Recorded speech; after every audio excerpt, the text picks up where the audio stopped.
உன்னுடைய சாதிக்காக, உன்னுடைய சமூகத்தில் இருக்கக்கூடிய அநீதிக்காக, பார்ப்பனியத்தால் பறிக்கப்படக்கூடிய உன்னுடைய ஓபிசி ரிசர்வேஷன் இடஒதுக்கீட்டுக்காக என்னைக்கு போராடிருக்க? என்னைக்கு பேசியிருக்க? என்னைக்கு பேசியிருக்க? மருதுபாண்டியர் எடுத்து போடுவது நாங்கள் ஆண்ட பரம்பரை, பூலித்தேவன் எடுத்து போடுவது நாங்கள் ஆண்ட பரம்பரை, ஜீவன் சின்னமலை எடுத்து போடுவது நாங்கள் ஆண்ட பரம்பரை. அந்த ஆண்ட பரம்பரை சார்ந்த அந்த ஆண்டவங்க யாரை எழுத்து போராடினா? இந்த மக்களை எழுத்து நிற்கின்ற, மக்கள் உரிமைகளை சுருண்டுகின்ற, மக்களை ஆதிக்கம் செலுத்த வந்த வெள்ளைக்காரனை எழுத்து போராடினாங்க. அப்ப நீ போராட வேண்டியது யாரு? இங்கே ஒடுக்கப்பட்ட வேலை செய்யக்கூடிய மக்களையா? அன்றாடம் காட்சிகளாக இருக்கக்கூடிய இந்த மக்களை எழுத்து நீ போராடணும். நீ போராட வேண்டியது யார்?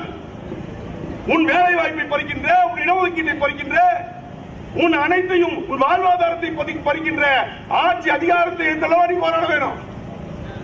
ஒண்ணுமற்ற அப்பாவி ஏழை மக்களை எடுத்து உன்னை என்னை சண்டை போட்டி விட்டு ஒருத்தர் குளியாச்சிட்டு இருக்காண்டா பாப்பான்னு ஒருத்தன்.